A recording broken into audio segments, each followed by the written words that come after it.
वालेकुम। मेरी आवाज आ रही वालेकुम सलाम सर, आपकी आवाज़ कम आ रही है। जी सर, अब ठीक है। हाँ जी, अब ठीक आ रही है। ओके। कैसे हैं सब लोग?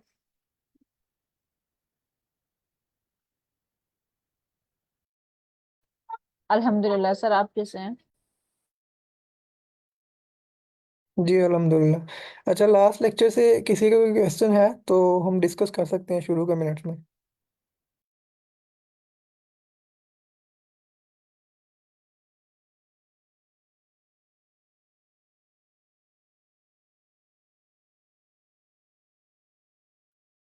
किसी ने ट्राई किया था जो लास्ट लेक्चर में हमने पढ़ा था? नो सर, मैंने सफा नहीं किया, टाइम नहीं मिल सका। ओके, और कोई शेयर करना चाहे?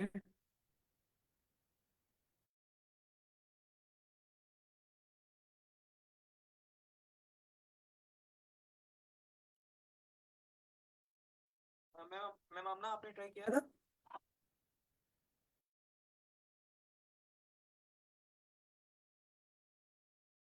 नो सर, ट्राई नहीं किया।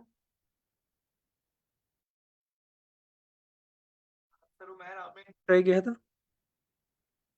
नो सर इधर ना नेट का मसला हुआ है। इधर मैं कोर्ट के पास रहता हूँ ना, तो उधर जैमर लगे हुए हैं, सिम का नेट नहीं चलता। और स्ट्रॉन्ग फाइबर का मसला हुआ है, वो आ नहीं। तो ये भी मतलब कि साइड भी हो क्लियर हूँ, इसलिए नहीं। ओके। मैम शीजा जमील, आपने ट्राई किया था?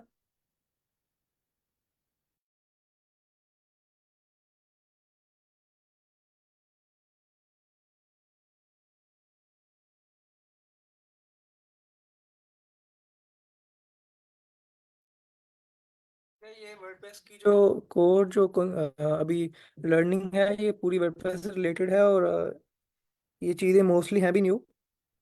मतलब HTML CSS तो आप लोगों में से बहुत सारे लोगों ने पहले से भी की हुई थी। तो ये वाली चीज़ें जो है न्यू है। और ब्रेन जो है अब्जॉर्ब कर रहा होता है न्यू चीज़ें जैसे जैसे हम सीख रहे होते हैं।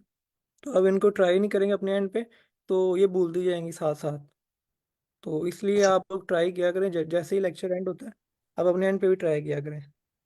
अरे ये जो हम कर रहे हैं, ये जो हम पहले जैम पे करते थे, जैम के साथ कनेक्ट करके करते थे, ये उसका अपडेटेड वर्जन है। पहले हम मतलब कुछ नहीं लोग सर, साथ में। ये रैम्प नहीं है जी जी। सर आपकी आवाज कट रही है, जैम के समझ। थ्रू भी हम कर सकते, लेकिन उसमें प्रॉब्लम्स आ जाती हैं। जी। जी, अब क्लियर है मेरी आवाज़? जी सर, आप क्लियर। ये सर। मेरी आवाज़ आ रही? ओके। Yes sir. मैं कह रहा था कि जैम के थ्रू भी हम वर्डप्रेस को इंस्टॉल कर सकते हैं, लेकिन उसमें थोड़ी प्रॉब्लम्स आ जाती हैं। और उसको इंस्टॉल करने का मेथड थोड़ा सा कॉम्प्लिकेटेड है। और ये लोकल जो सॉफ्टवेयर है उसकी निस्बत काफ़ी इजी है, तो इसलिए मैंने लोकल से करवाया जी। है। और हम जैम के थ्रू भी कर सकते हैं। Thank you. जी, ये उसका अल्टरनेटिव है। और मेरे ख्याल से ये उससे बेहतर है। सर अब हम इन फ्यूचर में ये जो इसमें मतलब कि जो इसके अंदर टू वगैरह, इस प्लगइन्स वगैरह, वो कॉमर्स वगैरह और एलिमेंटर वगैरह, ये सब सीखेंगे। सर, जो वूकॉमर्स प्लगइन है और एलिमेंटर प्लगइन है। एलिमेंटर जो है वो पेज बिल्डर है, वो प्लगइन है।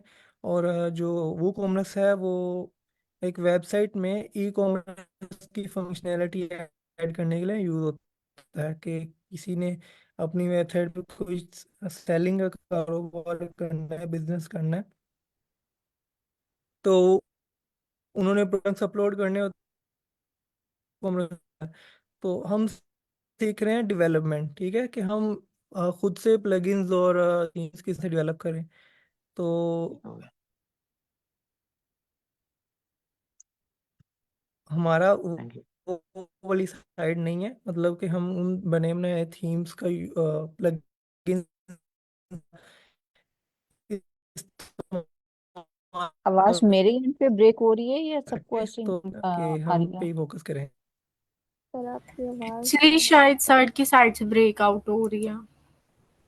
ओके।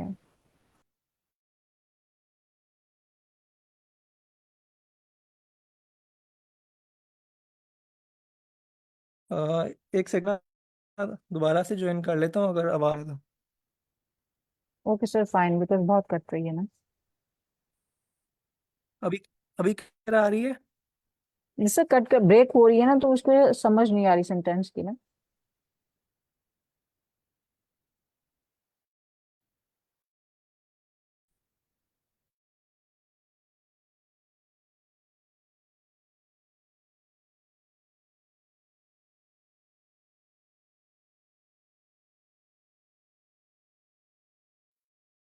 सर मैं लीव करूंगा, सर मैं लीव करूंगा तो होगी।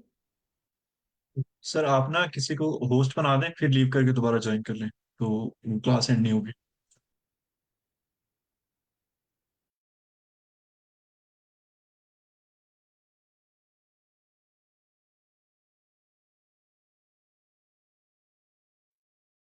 अच्छा, मेरा आप पे एक क्वेश्चन था कि हम वो कॉमर्स और एलिमेंटर सीखेंगे या नहीं सीखेंगे। मैं इसमें एक चीज ऐड करना चाहूंगा कि वो कॉमर्स और एलिमेंटर ये वो प्लगइन्स हैं जो कि वो लोग सीखते हैं जिनका कोडिंग से कोई लेना देना नहीं होता। ठीक है, बेसिकली ये वो लोग सीखते हैं। और हम लोग, आप लोगों ने इस टाइम पे फंडामेंटल सीख लिए हैं। आप लोगों को HTML अच्छे से आती है, CSS आती है, बूटस्ट्रैप आती है, जावास्क्रिप्ट आती है, PHP आती है। तो जब आप लोगों को आगे theme development, custom theme development सिखाई जाएगी और कस्टम प्लगइन डेवलपमेंट सिखाई जाएगी, तो आपके सामने अगर मैं पूरा वो कॉमर्स का कोड रख दूं जो कि उनका ऑफिशियल कोड है, तो आप उसको अंडरस्टैंड करके उसके अंदर मॉडिफिकेशंस करने के काबिल हो जाएंगे, just after a little bit of struggle. तो उससे ये होगा कि आप लोगों के पास ये ऑप्शन आ जाएगा कि जो फ्रीलांसिंग की दुनिया में जॉब्स आ रही होती हैं, मोस्टली वही होता है वर्डप्रेस से रिलेटेड, कि उन लोगों ने कस्टम थीम डेवलप करवाना होता है, कस्टम प्लगइन डेवलप करवानी होती है। जो दूसरी हैं एलिमेंटर के थ्रू वो भी आ रही होती हैं, लेकिन ज्यादातर जो होती हैं ना वो कस्टम आ रही होती हैं, क्योंकि इसमें कोडिंग इन्वॉल्व होती है। तो ये चीज जो है इसकी ज्यादा डिमांड होती है और ये हमेशा रहेगी, क्योंकि कोडिंग जो है वो जो लोग ज्यादातर लोग नहीं करते वर्डप्रेस, वो इसलिए सीखते हैं ताकि उनको कोडिंग ना करनी पड़े। लेकिन अगर आप थोड़ी सी कोडिंग सीख लें, जितनी आपने सीख ली it is more than enough. बाकी ये है कि उसको आप वर्डप्रेस में इम्प्लीमेंट करना सीखेंगे तो it will be very easy for you. इससे रिलेटेड किसी का भी क्वेश्चन है तो आप लोग पूछ सकते हैं। Thank you.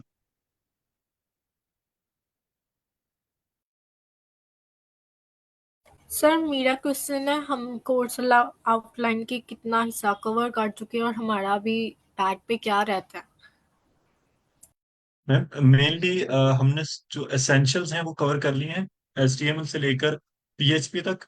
लेकिन जो मेन दो चीजें अगर मैं मेंशन करूं जो हमारी रहती हैं, वो एक है प्लगइन डेवलपमेंट और एक है थीम डेवलपमेंट। तो जो आपने सीख लिया उसको अब इम्प्लीमेंट करना रह गया है, उसके थ्रू प्रोजेक्ट्स बनाना। और इसके बाद जो चीज रहती है वो ये है कि आप प्रोजेक्ट अपने प्रोजेक्ट्स बनाएं। तो ये जो दो चीजें हैं ये आपको प्रिपेयर कर देंगी कि आप इंटरव्यू क्लियर कर सकें और जॉब हासिल कर सकें।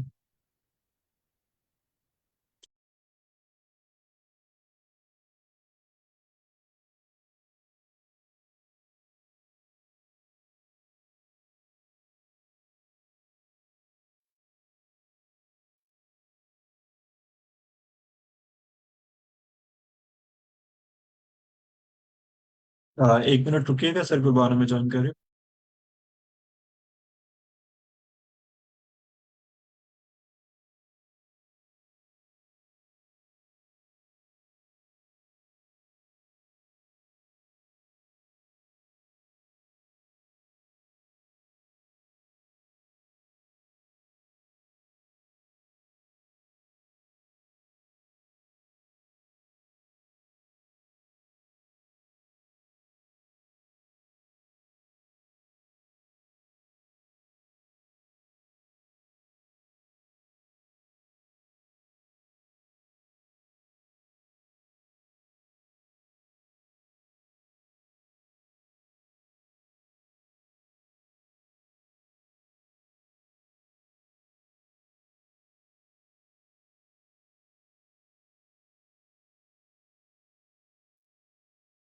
अच्छा, आप में से कोई मेंशन करेगा कि लास्ट क्लास में हमने कहाँ तक पढ़ लिया था?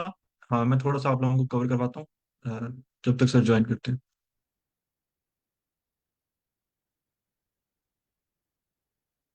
अरे इमेज कंडीशन तक बड़ा था मेरा से। इमेज का वो बता इमेज। रहे थे। जैसे सर वो गेट थीम यूआरआई के थ्रू बता रहे थे कि उसके थ्रू उसकी लोकेशन मिल जाती है वो अपने ओके, आप लोगों ने ये पढ़ लिया मेरे है कि हम, जी जी, सीएसएस को अटैच कैसे करते हैं वर्डप्रेस के अंदर? यस सर, पढ़ लिया। ये ओके। सीएसएस को अटैच करना, जावास्क्रिप्ट को अटैच करना, अगर कोई इमेजेस वगैरह हैं तो उन्हें अटैच करना, ये हमने लास्ट के लेक्चर में सीखा था। मेरी ओके। आवाज़ आ रही है? जी सर, आपकी आवाज़ आ रही है। ओके, तो मैं स्क्रीन शेयर करता हूँ अभी।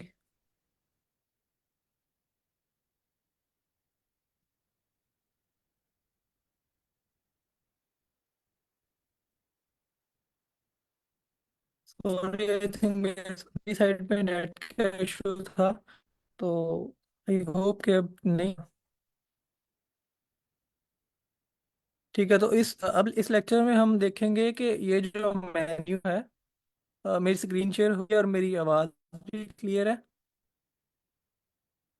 सर, आपकी स्क्रीन शेयर हो रही है और आवाज़ जो है वो कर दे प्लीज़। तकरीबन पहले से बेहतर है।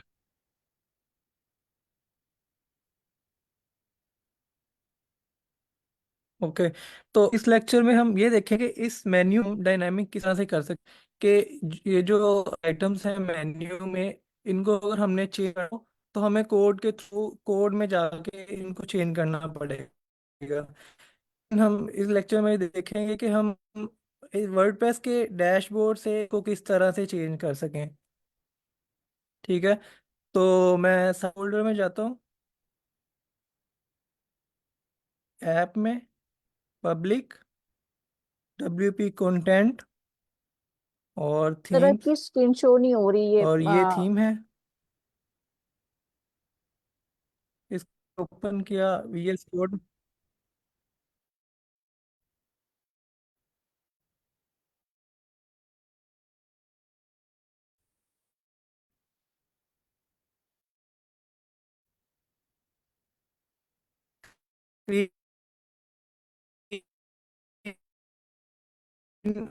शो नहीं हो रही।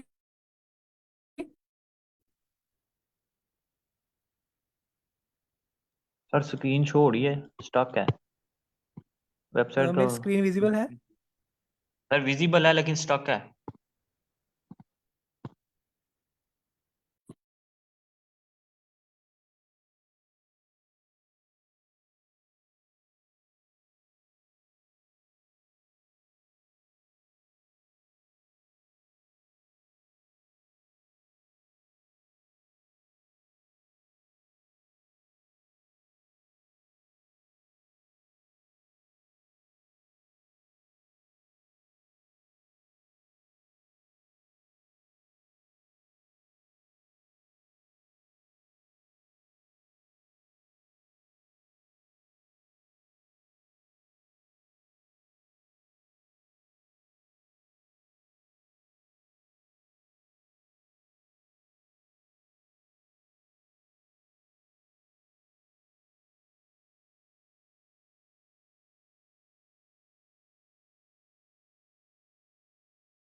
जी, मेरी स्क्रीन कहाँ पे शो हो रही है आप लोगों को? कौन सी स्क्रीन पे हो रही है? सर कोड वाली, वीएस कोड की। header.php, right?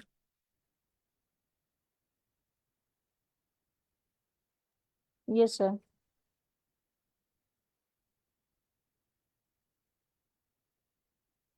ओके, तो मैं ये बता रहा था कि हमें अभी मेन्यू कोडेड है। हार्ड कोडेड का मतलब ये होता है कि जब भी हमें कोई चीज़ चेंज करनी है इस मेन्यू आइटम में से, तो हम कोड से जाके ये चेंज करनी पड़ेंगी। ठीक है, तो इसके लिए वर्डप्रेस में मेन्यू रजिस्टर, नेविगेशन मेन्यू, फिर उसमें हम आइटम्स ऐड करते हैं, और देन हम जहाँ पे हमने डिस्प्ले करवाना होता है वहाँ पे ऐड कर देते हैं। तो हम स्टेप बाय स्टेप करते हैं इसको। और अभी के लिए आप देख लें कि ये यहाँ पे मेन्यू शो होगा जब हम रजिस्टर करेंगे। तो ये अपीयरेंस का टैब है और इसमें 3 ऑप्शन शो हो रहे हैं, थीम्स, कस्टमाइज और थीम फाइल एडिटर। ठीक है, तो हम फंक्शंस डॉट पी में चलते हैं, क्योंकि जो हमने फंक्शनैलिटी ऐड करनी होगी वेबसाइट में अपनी में, वो सारी की सारी फंक्शन डॉट पी से कंट्रोल हो रही होती है। तो मैंने अभी अपना नेविगेशन मेन्यू रजिस्टर करना है। तो फंक्शंस डॉट पी में आ गया मैं, और यहाँ पे वर्डप्रेस का फंक्शन लिखूंगा, built in function register underscore nav और अंडरस्कोर मेन्यू। ठीक है, तो अभी आप देखें कि यहाँ पे शो हो रहा है। एक तो सबसे पहले लोकेशन देनी होती है कि हम पहले वाली जो स्ट्रिंग है, और ये स्ट्रिंग नहीं होती है, ये स्ट्रिंग वो है कि जिसके थ्रू हम इसको एक्सेस कर रहे होंगे फ्रंट एंड पे। ठीक है, और साथ में डिस्क्रिप्शन है, ये भी स्ट्रिंग में ही होगी, और इसमें हम ये बताएंगे कि इस मेन्यू का नाम क्या होगा। तो मैं ये रजिस्टर नया लिखा। तो सबसे पहला जो है इसमें मैं लिख देता हूँ कि प्राइमरी, मतलब कि मेरा प्राइमरी मेन्यू ये होगा। और इसके अंदर मैं डिस्क्रिप्शन दे देता हूँ कि मेरा मेन मेन्यू। ठीक है, और इसको मैंने सेकोलन लगा दिया एंड पे। तो मैंने इसको सेव किया, और अब मैं इसको रिफ्रेश कर दूँ।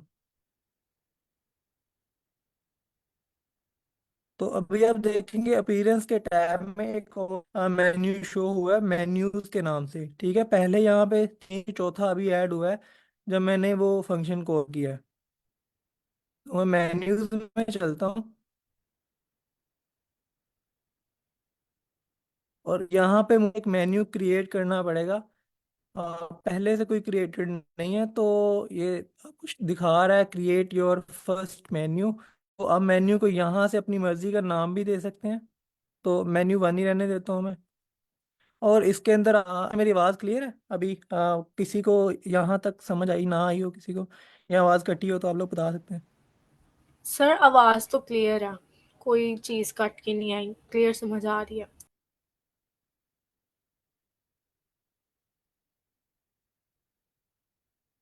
जी, ठीक है। तो मैं बता रहा था कि आपने ना मेन्यू को नाम देना अपनी मर्जी का, ये मैटर नहीं करता, कोई भी नाम दे सकते हैं। इसके अंदर आइटम्स ऐड करनी होती हैं आपने। ठीक है, अब आइटम्स कौन सी ऐड कर सकते हैं? ये पेजेस हैं आपके, जहाँ पे जितने भी आपने पेजेस क्रिएट किए होंगे यहाँ, वो सारे यहाँ पे शो हो रहे होंगे। ठीक है, तो होम पेज, और एक्चुअली ये होम नहीं है, ये कस्टम लिंक है, ये साइड पे शो कि कस्टम लिंक है, और ये वाला सैम्पल पेज है वो एक पेज है। ठीक है, तो वहाँ पे होम की जगह पे होम उसको मैंने सेलेक्ट किया और मैंने इसको ऐड टू मेन्यू कर दिया। अच्छा, एक्चुअली ये भी कस्टम लिंक भी शो हो रहा है, तो इसको वैसे पेज शो होना चाहिए था। ठीक है, हम देखते हैं। अच्छा, नेक्स्ट जो है वो पोस्ट है। जितनी आपने पोस्ट क्रिएट की होंगी यहाँ पे, वो सारी यहाँ पे शो हो रही होंगी। मोस्ट रिसेंट इस टैब में व्यू ऑल करनी है, व्यू ऑल कर लें। अगर आप स्पेसिफिक सर्च करनी है, अगर ज़्यादा है तो आप सर्च भी कर सकते हैं। ठीक है, तो यहाँ से इसको टिक करके इसको मेन्यू में ऐड कर लेता हूँ, पोस्ट को। इसके बाद कस्टम लिंक है कि आप पेजेस के अलावा, पोस्ट के अलावा और कैटेगरीज के अलावा भी आपने कोई और लिंक्स ऐड करने हैं, जैसे कि फेसबुक पेज का लिंक। यहाँ आप यूआरएल ऐड करेंगे, और ऊपर उसका टेक्स्ट के जो टेक्स्ट शो हो। ठीक है, तो मैं फेसबुक पेज कर देता हूँ, और इसको मैं करता हूँ ऐड टू मेन्यू। तो ये भी ये लिंक ऐड हो गया। उसके बाद कैटेगरीज जो होती हैं, ये पोस्ट की कैटेगरीज होती हैं, यहाँ पे ये वाली, तो ये यहाँ पे शो हो रही होंगी। तो अभी के लिए कोई भी कैटेगरी नहीं है, तो एक अनकैटेगराइज शो करा रहा है, तो इसको भी हम मेन्यू में ऐड कर सकते हैं। तो इसको मैंने नाम दिया मेन्यू वन का, और इसमें ये वाली आइटम ऐड कर ली। और अब मैं क्लिक करूँगा क्रिएट मेन्यू पे। तो अब मुझे ये लोकेशन शो करवा रहा है। मैंने दो आर्गुमेंट्स दिए थे, एक मैंने सेट किया था प्राइमरी, और साथ में मैंने लिखा था मेन्यू। तो ये मेन मेन्यू वहां से आ रहा है, ये मैंने मेन्यू सेलेक्ट कर लिया है। और अब मैं इसको सेव करता हूँ। तो अभी के लिए ये फ्रंट एंड पे कहीं पे भी शो नहीं होगा।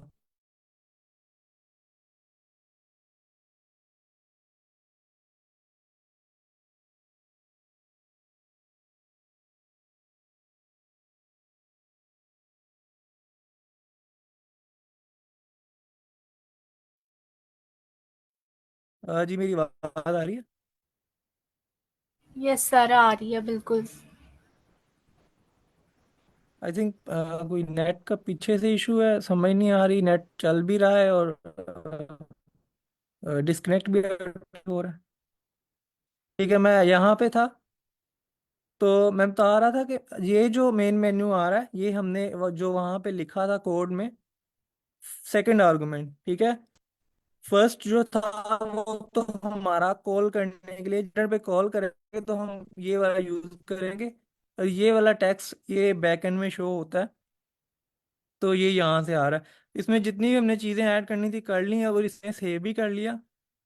तो अभी मैं रिफ्रेश करता हूँ तो अभी फ्रंट एंड कुछ भी शो नहीं हो रहा, क्योंकि मैंने उसको रजिस्टर तो कर लिया, उसमें आइटम्स भी ऐड कर ली, और मैंने है कि ये मैंने अपने मेन मेन्यू के लिए चीज़ें ऐड की हैं, लेकिन मैंने इसको डिस्प्ले कहाँ कहाँ पे करवाना है।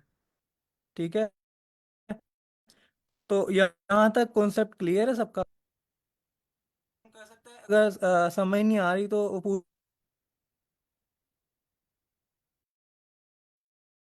मेरी आवाज आ रही है? जी सर, आपकी आवाज़ आ रही है। मेरे ख्याल से कोई स्टूडेंट जो है वो स्टार्ट से रिपीट कर दे, बिकॉज कुछ स्टेप्स जो हैं वो थोड़े से लैग कर रही थी स्क्रीन। आई थिंक तो क्लियर हो जाएगा अब तक जितना भी है।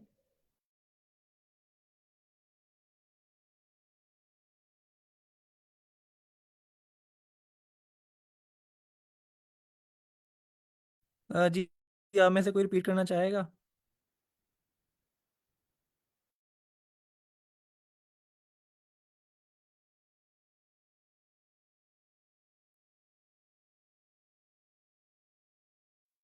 सर इनफैक्ट सर ये समझ जो ही नहीं एक फंक्शन आ आपने रही लगाया है, बिल्कुल। सर ये जो एक फंक्शन आपने लगाया है फंक्शंस डॉट जी, पीएचपी में, इसकी वजह से ये जो हमने नेविगेशन बार क्रिएट किया है कस्टम वर्डप्रेस में, वो उस फंक्शन की वजह से किया है या किसी और तरीके से किया है?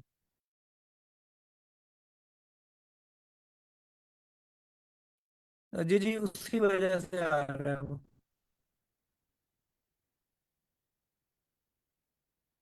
इस जो हमने ये फंक्शन कॉल किया है, इस वजह से बैकएंड में जो हो रहा है, उसी वजह से हम क्रिएट कर दिया है कि ये वाले आइटम्स इस मेन्यू के लिए हैं। ठीक है, मल्टीपल मेन्यूज होते हैं तो वाली सिलेक्ट करनी पड़ती है कि कौन सी आइटम्स किस मेन्यू के लिए हैं। अभी हम सेकंड मेन्यू भी रजिस्टर करेंगे और देखेंगे कि उसके लिए हम अलग से चीज़ें सिलेक्ट करेंगे।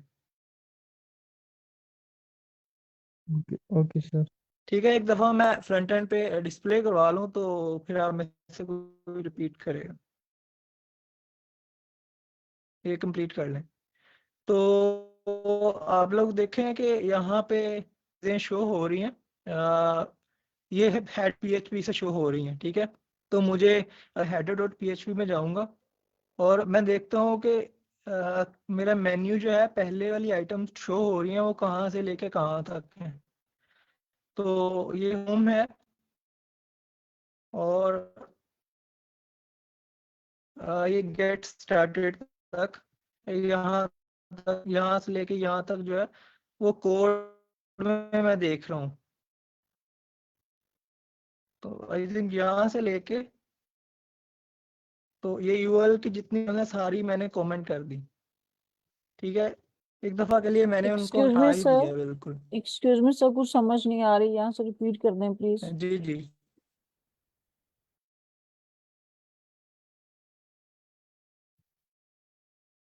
ठीक।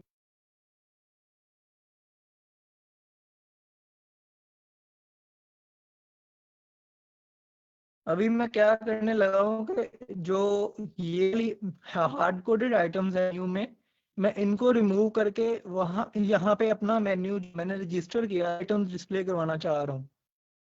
ठीक है, तो मुझे पहले मूव करनी पड़ेंगी या कमेंट करनी पड़ेंगी ताकि मैं मेन्यू यहाँ पे डिस्प्ले करवाऊँ। तो मैंने देखा कि ये वाली आइटम्स कहाँ पे हैं मेरे कोड में, तो वो head.php में है। ठीक है, आप देख रहे हैं ये होम है, ये अबाउट है, ये सर्विसेज है, ये पोर्टफोलियो, जो वाली जो हमें शो हो रही है फ्रंट एंड पे, वही हमें इधर कोड में भी देखने को मिल रही है। जी मैम, क्लियर है आपको ये? ये सर, वो एक्चुअली स्क्रीन लैग कर रही है ना, तो आवाज पहले आ जाती है, स्क्रीन बाद में शो होती है, तो कुछ समझ नहीं आती ना, इस वजह से। मैं थोड़ा सा स्लो रखता हूँ इसको। तो मैंने इनको कमेंट दिया और आई थिंक मैंने सेव नहीं किया है इसको। तो अब देख रहे हैं कि जो हमारा हार्ड कोडेड मेन्यू था वो डिस्प्ले नहीं हो रहा। ठीक है, तो अब यहाँ पे हमने अपना मेन्यू कॉल करना है जो हमने रजिस्टर किया, जिसमें हमने आइटम्स ऐड की थी। तो उसको कॉल करने के लिए, क्योंकि पीएचपी का हम कोड यूज करेंगे, पीएचपी का हमने कॉल करके रजिस्टर किया है, और पीएचपी का ही फंक्शन हम कॉल करके उसको कॉल करेंगे यहाँ पे मेन्यू को। मैंने पीएचपी यहाँ पे स्टार्ट की और यहाँ पे पीएचपी एंड कर।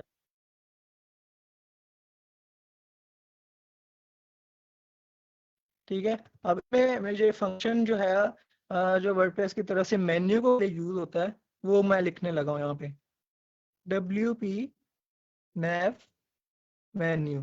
ठीक है, ये वाला फंक्शन यूज होता है हमारे मेन्यू को कॉल करने के लिए। जो हमने मेन्यू तो रजिस्टर ये किया आपने था, कहाँ अब लिखा है? उसी को हम यूज कर इसी को कॉल करेंगे। तो क्या चीज? सर ये आपने कहाँ लिखा था? हाँ, वो एक्चुअली स्क्रीन स्टक हो गई थी ना, तो समझने से ठीक है, ये एंड पे लिखा head, WP head.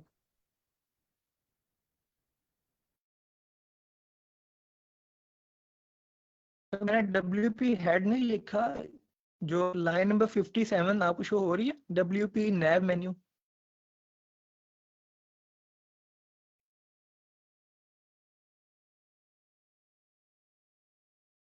No sir, वो तो नहीं शो हो रही। अच्छा, आप लोगों को यहाँ पे डब्ल्यू कहाँ WP पे हेड शो हो शो हो रही रहा है? है, WP हेड ये शो हो रहा है PHP में जो आपने लिखा हुआ है।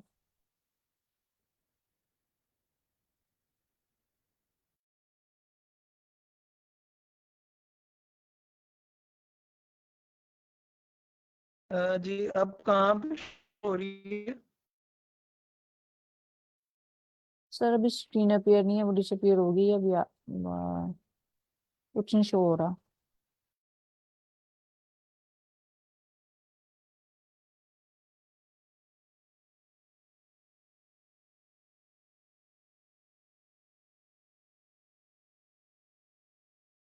ओके, रीशेयर की है, तो आई थिंक आप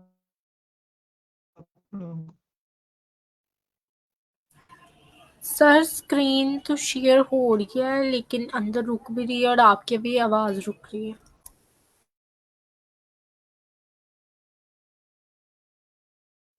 वो आई थिंक नेट का इशू है ना, तो उस वजह से उनको भी प्रॉब्लम हो रही है। ओके, मैं एक दफ़ा अगेन ज्वाइन करता हूँ।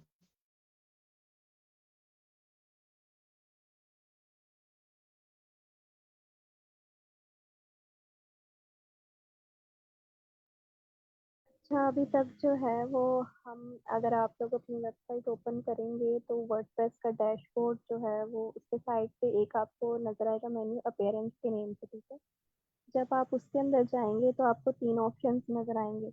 वहाँ पे अभी आपको मेन्यूज़ का ऑप्शन नहीं नज़र आ रहा, यानी कि अभी तक आपका मेन्यू रजिस्टर नहीं हुआ।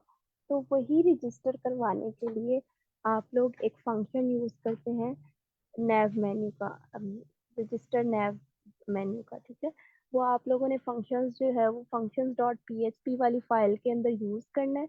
उस फंक्शन के अंदर हमने 2 आर्ग्यूमेंट्स पास किए हैं, जिसपे हमने बताया कि ये हमारा प्राइमरी मेन्यू है और उसे मेन मेन्यू का नेम दे दिया, ठीक है। जैसे ही ये फंक्शन आपने functions डॉट php वाली फाइल के अंदर आपने ऐड करना है ना, वहीं पे क्या होगा, जब आप उस फाइल को functions डॉट php वाली फाइल को सेव कर देंगे और वर्डप्रेस के डैशबोर्ड पे वापस जाएंगे और उसे रिफ्रेश करेंगे, तो आप देख सकते हैं कि उसी वर्डप्रेस के डैशबोर्ड में अपीयरेंस के अंदर जहाँ पे आपको मेन्यूज रजिस्टर हुए नहीं दिख रहे थे, वो अब वहाँ पे आपको रजिस्टर मतलब शो हो रहे होंगे। तो यहाँ पे बेसिकली क्या हो रहा है कि जो आपकी वेबसाइट पे अभी तक आप लोग अपना नैव बार देख रहे थे, मेन्यूज देख रहे थे, होम पेज वगैरह जो आपको पेजेस नजर आ रहे थे, वो क्या था, HTML के थ्रू जो है वो कोडेड कोडेड हार्ड कोडेड था, ठीक है। अभी आपने क्या करना है, उसको जो है वो डायनेमिक करना है, यानी कि आपका जो मेन्यू है वो आपको वेबसाइट के जो है HTML से जाके चेंज ना करना पड़े आपको। अगर फॉर एग्जांपल आपके वेबसाइट के पेज पे होम पेज शो कराना है, अबाउट अस शो कराना है और कॉन्टेक्ट अस शो कराना है, इसके अलावा जितने भी हैं वो नहीं शो कराने, तो आप कैसे करेंगे? आप HTML के अंदर जाके नहीं चेंज कर सकते। फॉर एग्जांपल आपको नहीं आती, आप कस्टमर है, आपको नहीं आती HTML, तो आपको जो एक वर्डप्रेस के डैशबोर्ड पे यूजर फ्रेंडली इन्वायरमेंट चाहिए कि आप बस ड्रैग एंड ड्रॉप से जो है वो पेजेस को इंक्लूड कर सके और एक्सक्लूड कर सके। तो बेसिकली ये जो हमने रैम्प मेन्यू रजिस्टर करवाया है, इसका काम यही है कि हम वर्डप्रेस के डैशबोर्ड से जो है वो पेजेस जो है वो अपने मेन्यू के अंदर ऐड भी कर सके, ठीक है, और एक्सक्लूड भी कर सके। अब इसके अंदर ना तो सिर्फ आप वर्डप्रेस के जो है वो पेजेस ऐड कर सकते हैं, जो आप पेजेस के थ्रू जो है वो बनाते हैं वो भी ऐड कर सकते हैं। इसके अलावा अगर आप अपनी कोई पोस्ट भी मेन्यू के अंदर शो कराना चाहते हैं, तो वहां पे आपको पोस्ट का ऑप्शन भी अवेलेबल है।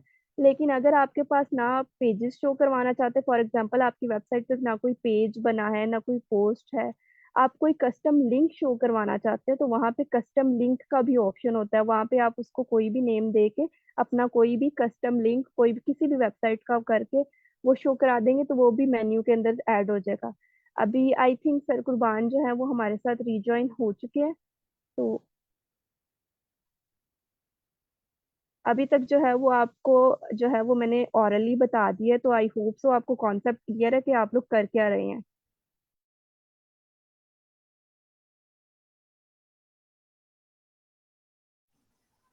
जी मेरी आवाज़ आ रही है? Yes sir. Yes sir. Okay, मैंने ब्राउज़र से ज्वाइन किया अब, तो अब देखते हैं कि आई थिंक अब कोई प्रॉब्लम नहीं होगी।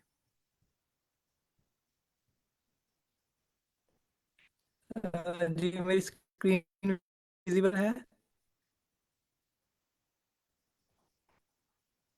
जी सर, विजिबल। मेरी स्क्रीन ओके। तो अब हम कोड में हैं और मैंने अभी ये जो था, मतलब जो मेन्यू हो रहे थे, इनको मैंने कमेंट किया, ठीक है। तो पहले यहाँ पे शो हो रही थी मेन्यू की आइटम्स जो पहले से थी, तो अब वो नहीं शो हो रही। तो मैं बता रहा था कि जो मेन्यू रजिस्टर करते हैं तो हमें वो कॉल भी करना होता है फ्रंट एंड पे, तो मैंने यहाँ पे कॉल उसको करना चाह रहा हूँ, तो यहाँ पे मुझे एरे की फॉर्म में इस देने पड़ेंगे, ठीक है। तो वो क्या देने पड़ेंगे, स्टेप बाय स्टेप बताता हूँ।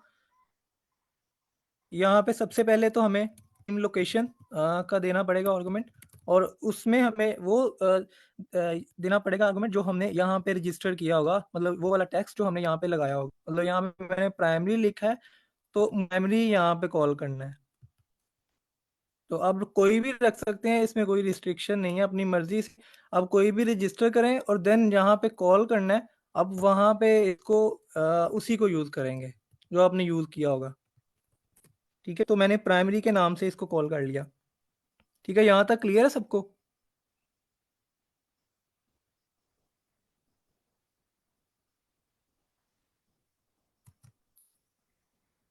तो मैं इसको एक दफ़ा रिफ्रेश करके दिखा देता हूँ। जी, तो यहाँ पे ये वो वाले मेन्यू के आइटम्स शो हो रहे हैं जो मैंने एंटर किए थे यहाँ पे, मेन्यू में ऐड किए थे, ठीक है। Home, sample page, hello world, Facebook page और अनकैटेगराइज। तो ये वही वाले मेन्यू के आइटम्स हैं जो हमने ऐड किए थे। अब इसको डिज़ाइन खुद से करना पड़ेगा, तो वो भी हम कर लेते हैं।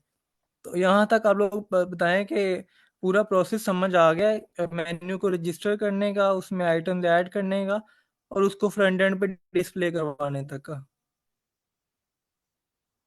सर हमने वहाँ पे एरे बनाई और उसमें जो जो हमने हेड्स देने थे वो दे दिए उसमें, तो वो यहाँ पे शो हो रहे हैं। ऐसे ही है फ्रंट एंड पे हमारे, वो जो उस साइड पे इधर एक तो इधर भी शो हो रहे हैं ना। पीछे हमने जो वेबसाइट अपनी बनाई है, जो हम थोड़ा पीछे जाएगा प्लीज।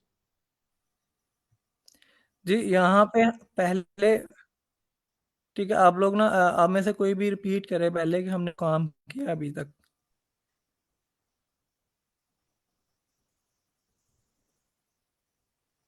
जी कोई रिपीट करेगा?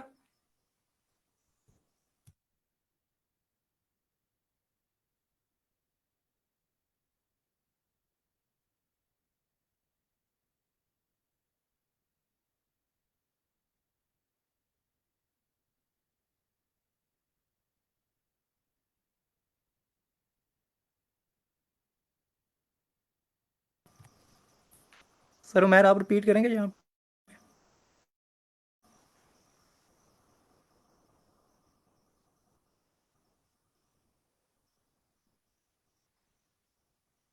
आई थिंक अगेन मेरा इशू है। मेरी आवाज़ आ रही है?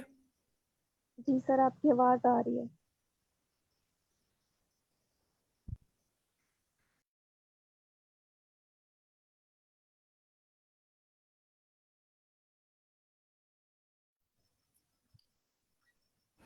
सर फिर ओके, मैं एक्सप्लेन करती थी। तो मैम शीज़ा आप रिपीट करेंगे जो अब तक हमने पढ़ा है? आप काइंडली स्क्रीन खोल दें, साथ साथ मैं एक्सप्लेन कर देती हूँ। सबसे पहले जो हमने लास्ट डे सीखा था, हमने सीखा था menu banana with the help of HTML यानी कोडिंग के थ्रू।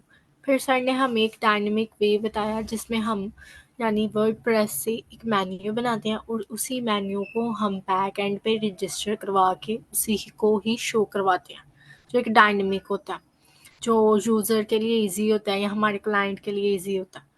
तो उसके लिए सबसे पहले हमने उसे मेन्यू यानी वर्डप्रेस पे गए, वर्डप्रेस पे जाके हमें जो जो चीज़ें ऐड करनी थी मेन्यू के अंदर वो लिखी।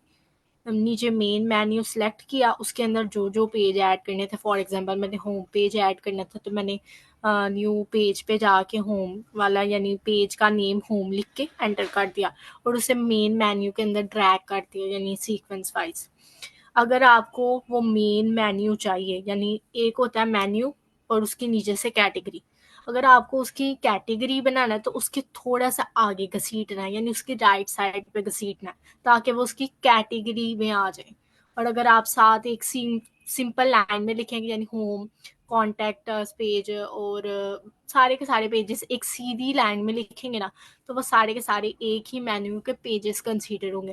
लेकिन अगर आपने होम लिखा, होम के अंदर लिखा अबाउट मी और थोड़ा सा आगे खिसका दिया, तो होम के आप सबसे पहले लिंक पे जाएंगे, होम के लिंक के अंदर आपको मिलेगा अबाउट मी या अबाउट एक्स सेक्शन। अब थोड़ी सी कोडिंग की बात की जाए तो सर ने एक WP यानी वर्ड प्रेस मेन्यू के नाम से एक अरे बनाई थी जिसमें उन्होंने थीम लोकेशन यानी बताया था कि मेरा मेन्यू जो है वो प्राइमरी मेन्यू है जो सबसे ऊपर टॉप पे शो होगा, और नीचे सर ने उसे रजिस्टर करवा दिया था नए मेन्यू और साथ में उसे कॉल आउट किया था प्राइमरी मेन्यू के नाम से। अभी तो मुझे इतनी समझ आई है।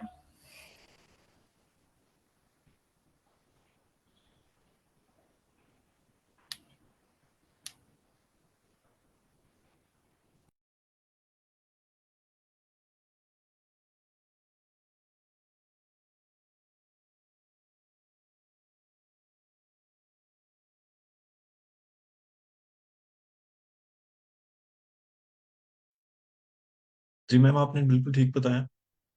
कोई इसको और रिपीट करना चाहेगा आप में से? सर मेरा एक क्वेश्चन है।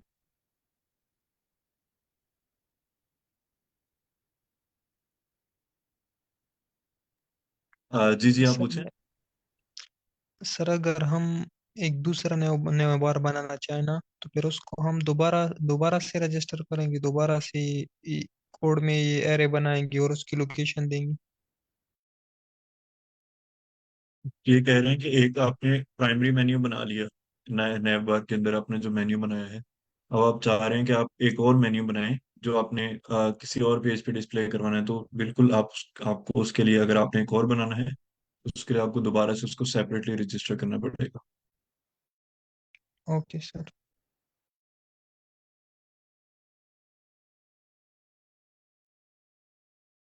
जी। और सर इसमें हम ऐसे कर सकते हैं कि जावास्क्रिप्ट के थ्रू ये फंक्शनलिटी लगाए पेजेस के बीच नेविगेशन का, और फिर उससे वर्डप्रेस प्लगइन बनाए। मैं आपकी ना ये बात जो है वो काफी अच्छे से समझा नहीं, आपको एग्जांपल देके समझाएंगे इस तरह से आप बात करें। सर यानी होम होम पे क्लिक होगा तो होम पेज शो हो, अबाउट पे क्लिक हो तो अबाउट का पेज शो हो, कॉन्टैक्ट पे क्लिक हो तो कॉन्टैक्ट का पेज शो हो। ये फंक्शनलिटी जो है हम वेबसाइट में जावास्क्रिप्ट की लगा लें, यानी जावास्क्रिप्ट को यूज़ करके लगा लें, और फिर जावास्क्रिप्ट को फंक्शन डॉट पीएचपी में ऐड कर लेता है कि वो वेबसाइट में जावास्क्रिप्ट शो हो। तो फिर ये कस्टम नेविगेशन बार बनाना ये सही होगा, या फिर वो जावास्क्रिप्ट की फंक्शनलिटी जो हमने ऐड की होगी नेविगेशन की वो सही होगी? अच्छा, इसमें ऐसा होता है कि जावास्क्रिप्ट जो है ना वो आपको ऑन क्लिक प्रोवाइड करता है। ऑन क्लिक के अंदर आप जो भी लॉजिक ऐड करना चाहें वो कर सकते हैं, लेकिन उसकी जरूरत नहीं होती नैव मेन्यू बनाने के अंदर। नैव मेन्यू बनाने के अंदर हमें HTML भी हमें एंकर टैग्स प्रोवाइड करता है, जिसके थ्रू आप उसके अंदर ऐड कर सकते हैं कि आपने किस पेज के ऊपर यूजर को नेविगेट करवाना है। ये जो वर्डप्रेस के अंदर हम इसके थ्रू बना रहे हैं, रजिस्टर नैव मेन्यू के थ्रू एक उसको मेन्यू को बना रहे हैं, इसका फायदा ये है कि आपने एक दफा इसको बना दिया, उसके बाद आपको कोड में कोई चेंजेस नहीं करने पड़ेंगे। आप चाहें उसको जितनी मर्जी दफा चेंज करें, जितने मर्जी उसके अंदर पेजेस बनाते जाएंगे, वो उसी मेन्यू के अंदर ऐड होते जाएंगे। तो कोड में चेंजेस हमें ना करने पड़े, हम इसके लिए इसको यूज करते हैं। Okay okay sir. जी मेरी स्क्रीन विजिबल है। जी सर, आपकी स्क्रीन विजिबल है। ओके, तो मैं बता रहा था कि हमने जिस नाम से हमने रजिस्टर किया था मेन्यू, और इसी से हमने इसको कॉल भी कर लिया। तो अब हमें इसको डिज़ाइन करना था। तो इसके लिए दो तरीके हैं, तो अभी के लिए मैं एक ही बताऊंगा, टाइम कम है, और हम नेक्स्ट देखेंगे फिर अगली लेक्चर में। तो यहाँ पे इसके लिए आप इसी फंक्शन के अंदर इस मेन्यू के लिए एक क्लास भी रजिस्टर कर सकते हैं। HTML की क्लास जो हम क्लासेस दे के या आईडीज दे के जिसको हम डिज़ाइन करते थे, तो यहाँ पे हम इसके लिए अलग से क्लास भी रजिस्टर कर सकते हैं। तो मैं यहाँ पे लिखता हूँ मेन्यू क्लास। ठीक है, तो जो मुझे क्लास रजिस्टर करनी है उसका नाम यहाँ पे देना पड़ेगा। ठीक है, तो एक तो ये कि ये एरे है और इसको मुझे एंड करना पड़ेगा कोमा से। और दूसरा, अब यहाँ पे मैन क्लास में मैं क्लास दे देता हूँ nav2। ठीक है, क्योंकि वो पहले से है एक, तो उसके साथ ना हो कुछ कंफ्लिक्ट, तो मैंने इसको nav2 के नाम से क्लास दे दी। अब इस क्लास करके मैं CSS में इसकी स्टाइलिंग करूँगा। ठीक है, ताकि इसका जो लुक है वो उसकी तरह का सिमिलर हो या थोड़ा सा बेहतर हो जाए। तो ये वाली स्टाइल डॉट CSS लिंक है मेरे थीम के साथ। तो इसमें मैं गया और मैंने nav2 लिखा, और इसके अंदर अब मैं इस मेन्यू के लिए स्टाइलिंग करने लगा। ठीक है, तो हम यहाँ पे हैं और हम इसको सबसे पहले तो एक ये लाइन में चाहिए। तो इसको क्या करेंगे हम, इसको हम डिस्प्ले फ्लेक्स कर देंगे। तो अब मैं इसको रिफ्रेश करके देखता हूँ।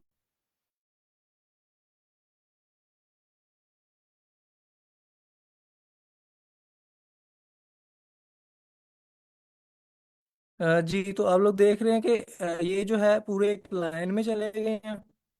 तो मैं बाकी स्टाइलिंग भी दे देता हूँ इसको, कि ये जो लिस्ट की स्टाइल है, ये जो डॉट डॉट सारों के साथ शो हो रहे हैं, उसको डन कर दें।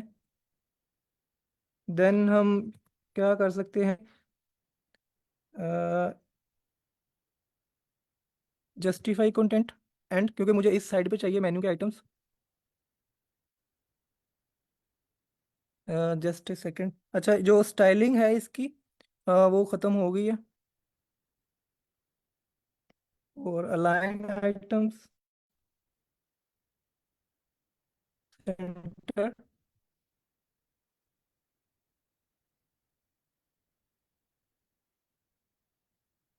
जस्ट से मुझे इसके नेबर में जो है वो ए टैग्स को भी टारगेट करना पड़ेगा, क्योंकि ये जो मेन्यू के आइटम ये ए टैग्स में होते हैं, मतलब एंकर टैग में, तो इन अलग से टारगेट करना पड़ता है, जैसे कि मार्जिन राइट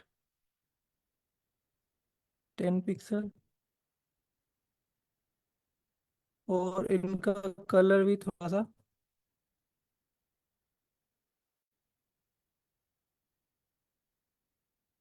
और इन मैं अब क्या करता हूँ कि इसकी जो डेकोरेशन है, जो अंडरलाइन शो हो रही है,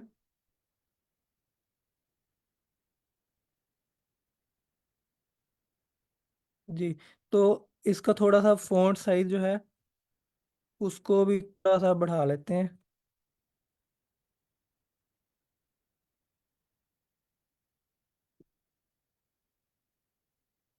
जी, तो इस तरह से आप इसको अलाइन कर सकते हैं किसी भी जगह पे, इधर नहीं आपने इधर कर सकते हैं, या इधर रखने हैं तो इधर भी रख सकते हैं। और इस क्लास के थ्रू अब CSS की स्टाइलिंग को यूज़ करके इसको जगह पे अलाइन कर सकते हैं। तो यहाँ तक क्लियर है इसको, कंफर्म करें कि जहाँ से जिसको मतलब समझ आई।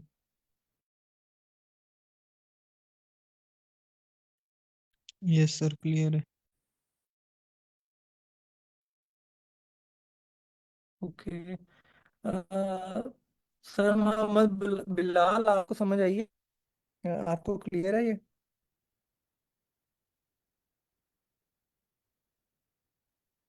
जी जी, मुझे क्लियर है। ओके। मैं मायशा, आपको क्लियर है? यस सर, क्लियर हो गया, थैंक यू। ओके।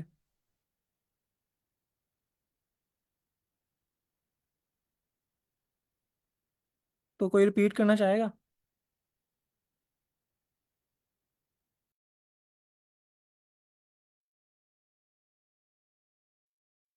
सर कहाँ से? जी, सर स्टार्ट किया, ये जो जो क्लास लगाई है यहाँ से। जहाँ से हमने क्लास लगाई है। सही। तो हमने यहाँ पे एक कंपोनेंट नेवबार जो रजिस्टर किया था, उसमें हमने उसको हमने इंपोर्ट किया पहले एरे एरे के उसमें, जो वर्डप्रेस फंक्शन है उस एरे में हमने उसे इंपोर्ट किया, फिर उसमें हमने एक क्लास लगाई, मेन्यू क्लास। और मेन्यू क्लास एक वर्डप्रेस का वो फंक्शन है वो लगाया, और उसमें जो हमने क्लास देना होता है नेवबार को, हमने वो क्लास उसमें दे दिया। हम कोई भी क्लास इसमें दे सकते हैं।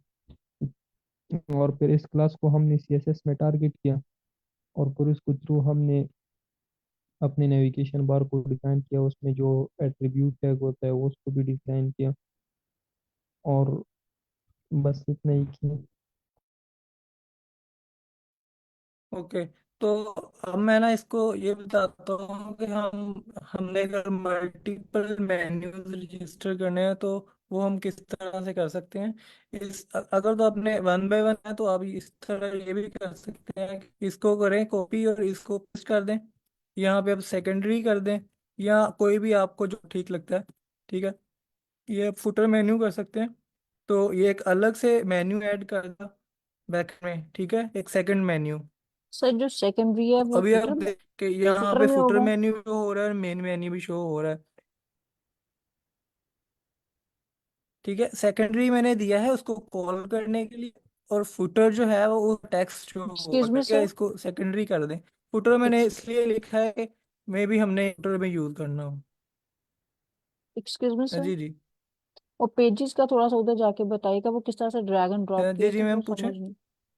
ये पेजेस यहाँ पे आपने किस तरह से ड्रैग एंड ड्रॉप किए थे वो समझ नहीं थी, क्योंकि वो बिल्कुल ही स्क्रीन लैग कर रही थी, वो काइंडली बता दें यहाँ पे। यहाँ पे ड्रैग सिर्फ आपने ये सैम्पल पेज जो है इसको टिक करना है और इसको ऐड टू मेनू कर देना है। ठीक है, तो अभी वो सेकंड टाइम आ गया है। मीन्स हमें जो चीज रिक्वायर्ड है वो यहाँ से हमने उसको ऐड करते जाना अपने मेन्यू में, ठीक है, जो कि हमें बिल्कुल। राइट साइड पे शो हो रहा है। Home, sample page, hello world, Facebook page, whatever. तो यहाँ से हम करेंगे ये जो लेफ्ट साइड पे जिधर दिया हुआ है मोस्ट रिसेंट व्यू ऑल, और यहाँ से हम पिक करते चले जाएंगे और इधर हम ऐड करते चले जाएंगे, ऐसे ये सब।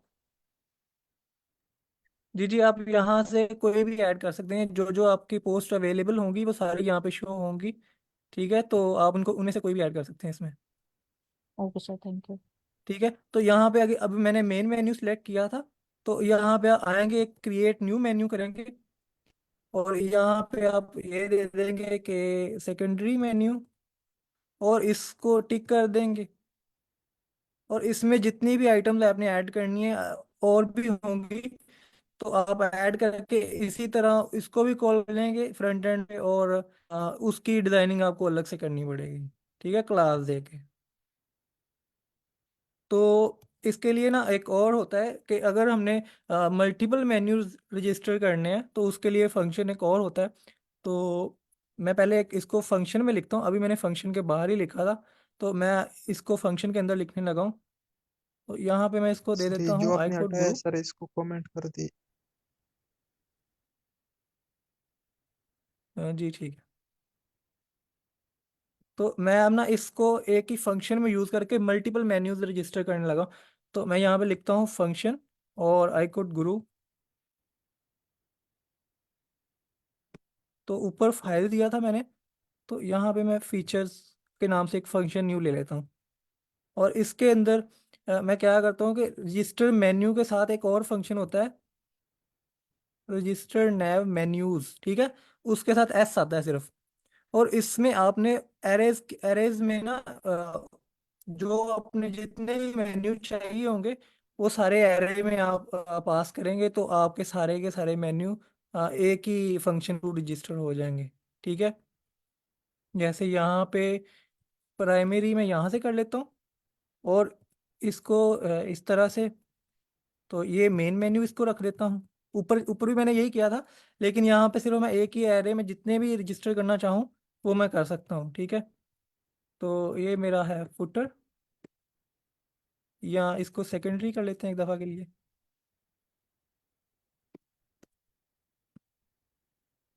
सेकेंडरी मेन्यू, और इसमें एरे में हमेशा जब भी आपने सेकंड आइटम लिखनी है तो कॉमा से इसको करते हैं सेपरेट। और अब मैंने थर्ड लिखना है, तो थर्ड भी मैं इसमें रजिस्टर कर सकता हूँ, यूजफुल। और इस पहला जो है वो वन आइटम ही आएगी और उसमें स्पेस भी नहीं आएगी। ठीक है, सेकंड वाले में आप उसकी जो डिस्क्रिप्शन है दे सकते हैं, यूजफुल लिंक्स। ठीक है, तो अब मैंने ये जो है तीन मेन्यूज रजिस्टर किए हैं, और इनको मुझे कॉल भी करना पड़ेगा ऐड एक्शन की हुक के थ्रू। एक्सक्यूज मी सर, जी जी। प्राइमरी में तो वो हेडर आ गया, सेकेंडरी में फुटर आ गया, तो ये यूजफुल में क्या है? जी ये ज़रूरी नहीं है कि आप वही देखेंगे कि क्या क्या है। बस ये सिर्फ इसलिए होता है कि आपको कितने मेन्यूज चाहिए। ठीक है, आपके एडमिन डैशबोर्ड में आपको मे बी 10 मेन्यूज भी चाहिए हों, आपको 10 से भी ज़्यादा मेन्यूज चाहिए हों एक वेबसाइट के ऊपर, तो आप इनको रजिस्टर करके डिफरेंट जगह पे इनको डिस्प्ले करवा सकते हैं। तो मैंने अभी के लिए सिर्फ तीन रजिस्टर किए हैं। ज़रूरी नहीं है कि आपको सिर्फ दो मेन्यूज ही चाहिए हों, आपको मल्टीपल मेन्यूज चाहिए हो सकते हैं बड़ी वेबसाइट्स पे। Okay sir. तो यहाँ पे जी सर मोहम्मद बुलाल। जी मैं ये कहना चाहता हूँ कि आप अगर मल्टीपल जो मेन्यूज है ना, आपको मोस्टली इसकी ज़रूरत जो है जब आप वेबसाइट बनाते हैं ना, मल्टीलिंगुअल वेबसाइट, तो उसमें आपको फिर जो है ना वो मल्टीपल मेन्यूज की ज़रूरत पड़ती है। जब आप एक लैंग्वेज से दूसरी लैंग्वेज में स्विच करते हैं तो फिर वहाँ पे आपको अ, उस लैंग्वेज का जो है वो मेन्यू दिखाना पड़ता है। तो इसलिए भी हम जो है वो मल्टीपल मेन्यूज जो है वो बनाते हैं। जी बिल्कुल। ठीक है, तो अब इनको अभी मैंने ना इनको सिर्फ लिखा है एक फंक्शन के अंदर, लेकिन मैंने फंक्शन को कॉल नहीं किया जो मैंने जिस फंक्शन के अंदर इन मेन्यूज को रजिस्टर किया। तो इस फंक्शन को मुझे कॉल करना पड़ेगा। तो इसके लिए होता है पहला पहला जो होता है आर्गुमेंट, वो होता है आफ्टर सेट